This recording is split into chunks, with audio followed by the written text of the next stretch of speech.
ಮತ್ತೆ ಸುವರ್ಣ ನ್ಯೂಸ್ಗೆ ಸ್ವಾಗತ. ಕೆಆರ್ಎಸ್ನಿಂದ ತಮಿಳುನಾಡಿಗೆ ಬಿಡ್ತಾ ಇರೋ ನೀರಿನ ಪ್ರಮಾಣ ಇನ್ನಷ್ಟು ಹೆಚ್ಚಾಗಿದೆ. ನಿನ್ನೆಗಿಂತ ಇಂದು 2,000 ಕ್ಯೂಸೆಕ್ಸ್ ನೀರನ್ನ ಹೆಚ್ಚುವರಿಯಾಗಿ ಅಣೆಕಟ್ಟೆಯಿಂದ ಹೊರಬಿಡಲಾಗ್ತಾ ಇದೆ. ಇದು ಮಂಡ್ಯ ಜಿಲ್ಲೆ ರೈತರ ಆಕ್ರೋಶಕ್ಕೆ ಗುರಿಯಾಗಿದೆ. ಅಣೆಕಟ್ಟೆ ಭರ್ತಿಗೂ ಮುನ್ನವೇ ಯಾವುದೇ ಕಾರಣಕ್ಕೂ ತಮಿಳುನಾಡಿಗೆ ನೀರು ಬಿಡದಂತೆ ಒತ್ತಾಯಿಸಿ ಬೀದಿಗಿಳಿದಿದ್ದಾರೆ. ಎಂಡುವಾಳು ಗ್ರಾಮದಲ್ಲಿ ರೈತ ಮುಖಂಡ ಸಿದ್ದೇಗೌಡ ನೇತೃತ್ವದಲ್ಲಿ ಮೈಸೂರು ಬೆಂಗಳೂರು ಹೆದ್ದಾರಿ ತಡೆದು ಪ್ರತಿಭಟನೆ ನಡೆಸಿದ್ರು. ಪರಿಣಾಮ ಕೆಲಕಾಲ ಸಂಚಾರಕ್ಕೆ ಅಡ್ಡಿ ಉಂಟಾಯಿತು. ಅಣೆಕಟ್ಟೆಯಿಂದ 6,000 ಕ್ಯೂಸೆಕ್ ನೀರು ಹೊರಬಿಡುತ್ತಿದ್ದು 26,000 ಕ್ಯೂಸೆಕ್ ಒಳಹರಿವಿದೆ. ಭರ್ತಿಯಾಗಲು ಇನ್ನೂ 16 ಅಡಿ ಬಾಕಿ ಇದೆ. ಈಗಿರುವಾಗ ಈಗಾಗಲೇ ನೀರು ಬಿಡ್ತಾ ಇರೋದು ರೈತರು ವಿರೋಧ ವ್ಯಕ್ತಪಡಿಸುವಂತೆ ಮಾಡಿದೆ. ಪ್ರತಿ ವರ್ಷಕ್ಕಿಂತ ಈ ಸಾರಿ ಕನ್ನಂಬಾಡಿ ಕಟ್ಟೆ ಬೇಗ ತುಂಬಿತು ಅಂತ ನಾವು ತುಂಬ ಸಂತೋಷದಿಂದ ಇದ್ದೋ. ಯಾವುದೇ ಸರ್ಕಾರ ಬರಲಿ ಕದ್ದು ಮುಚ್ಚಿ ರಾತ್ರಿ ತಮಿಳುನಾಡಿಗೆ ನೀರು ಬಿಡ್ತಾ ಇದೆ. ಮತ್ತು VC ಚಾನಲ್ಗಳಿಗೆ ಇನ್ನೂ ನೀರೇ ಬಿಟ್ಟಿಲ್ಲ. ಈ ಥರ ಮಾಡಿದ್ರೆ ರೈತರಿಗೆ ತುಂಬ ಅನ್ಯಾಯ. ಯಾವುದೇ ಸರ್ಕಾರ ಇವತ್ತು ರೈತರಿಗೆ ಅನ್ಯಾಯ ಮಾಡ್ತಾ ಇದೆ. ಇದ್ರ ಬಗ್ಗೆ ರೈತ ಸಂಘ ತೀವ್ರವಾಗಿ ಸರ್ಕಾರನ ಖಂಡಿಸುತ್ತೆ.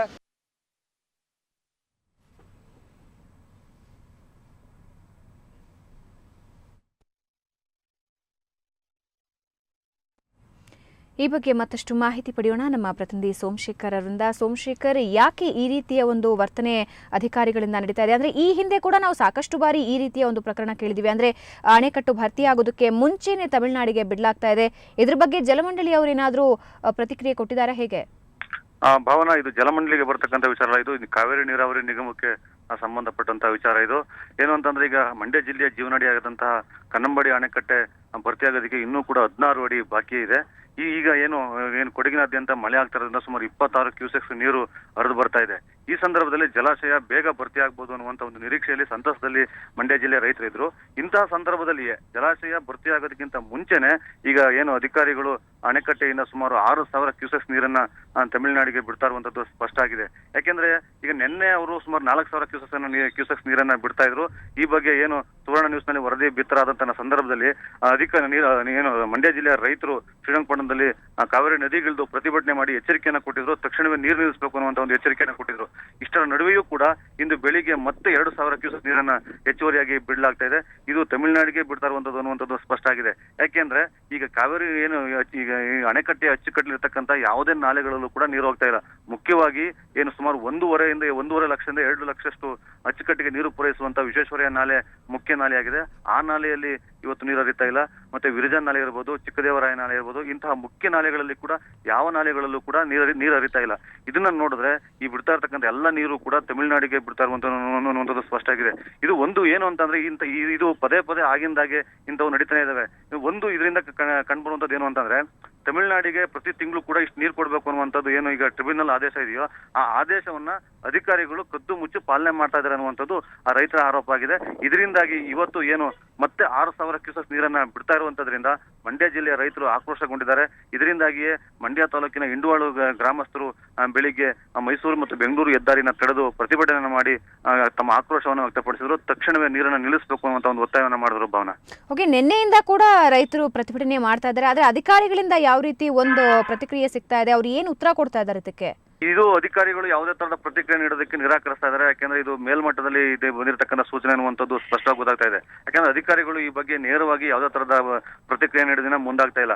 ಈಗ ಸ್ವಲ್ಪ ಹೊತ್ತಿನ ಮುಂದೆ ಏನು ಗುಲ್ಬರ್ಗದಲ್ಲಿ ನೀರಾವರಿ ಸಚಿವರಾದಂತಹ ಬಸವರಾಜ ಬೊಮ್ಮಾಯಿ ಅವರು ಈ ಬಗ್ಗೆ ಪ್ರತಿಕ್ರಿಯೆ ನೀಡಿದ್ದಾರೆ. ಅಂದ್ರೆ ನಾವು ತಮಿಳುನಾಡಿಗೆ ನೀರು ಬಿಡ್ತಾ ಇಲ್ಲ, ಏನು ಅಚ್ಚುಕಟ್ಟಿನ ಕೃಷಿ ಭೂಮಿಗಳಿಗೆ ಮಾತ್ರ ನಾಲೆಗಳಿಗೋಸ್ಕರ ನೀರು ಬಿಡ್ತಾ ಇದೀವಿ ಅನ್ನುವಂತ ಒಂದು ಹೇಳಿಕೆಯನ್ನ ನೀರಾವರಿ ಸಚಿವರು ಗುಲ್ಬರ್ಗದಲ್ಲಿ ಹೇಳಿಕೆಯನ್ನ ಕೊಟ್ಟಿರುವಂತದನ್ನ ಮಂಡ್ಯ ಜಿಲ್ಲೆ ರೈತರು ಈಗ ಗಮನಿಸಿದ್ದಾರೆ. ಆದ್ರೆ ಸಚಿವರು ಕೂಡ ತಪ್ಪು ಮಾಹಿತಿಯನ್ನು ಕೊಡ್ತಾ ಇದ್ದಾರೆ ಅನ್ನುವಂಥದ್ದು ಇಲ್ಲಿನ ರೈತರ ಒಂದು ರೀತಿ ಆರೋಪ ಆಗಿದೆ. ಯಾಕೆಂದ್ರೆ ಇಲ್ಲಿ ಇರ್ತಕ್ಕಂಥ ಯಾವುದೇ ನಾಲೆಗಳಿಗೆ ನೀರು ಹೋಗ್ತಾ ಇಲ್ಲ. ಸಚಿವರು ಒಂದು ಸಚಿವರ ಹೇಳಿಕೆ ನಿಜವಾಗಿದ್ರೆ ಯಾವ ನಾಲೆಗೆ ಎಷ್ಟು ಪ್ರಮಾಣದ ನೀರನ್ನ ಬಿಡ್ತಾ ಇದ್ದೇವೆ ಅನ್ನುವಂಥದ್ದನ್ನ ಸ್ಪಷ್ಟಪಡಿಸಬೇಕು ಅನ್ನುವಂಥದ್ದು ಈ ಭಾಗದ ರೈತರ ಒಂದು ಒತ್ತಾಯ ಆಗಿದೆ. ಭಾವನಾ. ಓಕೆ ಸೋಮಶೇಖರ್, ಧನ್ಯವಾದ ಮಾಹಿತಿಗಾಗಿ. ಮಹಾರಾಷ್ಟ್ರದಲ್ಲಿ ಮಳೆ ಹೆಚ್ಚಾಗ್ತಾ ಇರೋ ಪರಿಣಾಮ ಬಾಗಲಕೋಟೆ ಜಿಲ್ಲೆಯಲ್ಲಿ ಕೃಷ್ಣಾ ಮತ್ತು ಘಟಪ್ರಭಾ ನದಿಗಳು ಹಿನ್ನೀರಿನಿಂದ ತುಂಬಿ ಹರಿತಾ ಇದ್ದು, ಪ್ರತಿ ವರ್ಷಕ್ಕಿಂತ ಈ ವರ್ಷ ಅವಧಿಗೆ ಮೊದಲೇ ಮುಳುಗಡೆ ಗ್ರಾಮಗಳಲ್ಲಿ ನೀರು ಹರಿಯುವಂತಾಗಿದೆ. ಜಿಲ್ಲೆಯ ಮಾಚಕನನೂರು ಗ್ರಾಮದಲ್ಲಿ ಹೊಳೆ ಬಸವೇಶ್ವರ ಜಲಾವೃತಗೊಂಡಿದ್ದು, ಭಕ್ತರು ದೇವಸ್ಥಾನಕ್ಕೆ ತೆರಳಲು ಪರದಾಡುವಂತಾಗಿದೆ. ಈ ಮಧ್ಯೆ ಬೀಚ್ ಕಮ್ ಬ್ಯಾರೇಜ್ ಕಾಮಗಾರಿ ಪೂರ್ಣವಾಗದೇ ಇರುವುದರಿಂದ ಸುಮಾರು 10 ಹಳ್ಳಿಗಳ ಗ್ರಾಮಸ್ಥರು ಸುತ್ತುವರೆದು ಸಂಚರಿಸುವ ಅನಿವಾರ್ಯತೆ ಇದೆ.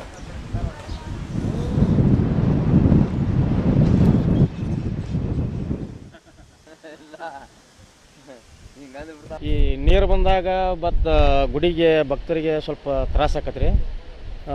ಹೊಳಿ ಬತ್ತಂದ್ರೆ ನಾವು 20 ರೂಪಾಯಿ ತೊಗೋತಾನೆ ಒಮ್ಮೆ ಹೋಗಿ ಬರಾಕ. ಒಮ್ಮೆ ಹೋಗಿ ಆಚೆಗಳಿಂದ ಈಚೆ ಕಡೆ ಬರಾಕ 20 ರೂಪಾಯಿ ತೊಗೋತಾನೆ ರೀ. ಬ್ಯಾರೇಜ್ ಆತಂದ್ರೆ ಸ್ವಲ್ಪ ದೂರಿಂದ ಬರೋ ಭಕ್ತರಿಗೆ ಒಂದು ಸ್ವಲ್ಪ ಒಳ್ಳೇದಾಕತ್ರಿ. ಸರ ಇದು ಬ್ಯಾರೇಜ್ ಬ್ರಿಡ್ಜ್ ಬ್ಯಾರೇಜ್ ಅದ್ರಿ. ಇದು ಅನುಕೂಲ ಆತಂದ್ರೆ ಇದು ಮುಗಿತಂದ್ರೆ ಭಾಳ ಅನುಕೂಲ ಆಗತ್ತೆ ಎಲ್ಲರಿಗೂ, ರೈತರಿಗೆ ಅದು ಅನುಕೂಲ ಆಗತ್ತೆ. ಆಮೇಲೆ ದೇವಸ್ಥಾನ ಜನ ಭಾಳ ಬರ್ತಾರೆ ಆ ಕಡೆ ಹುಬ್ಳಿ ಧಾರವಾಡ ಸೈಡ್.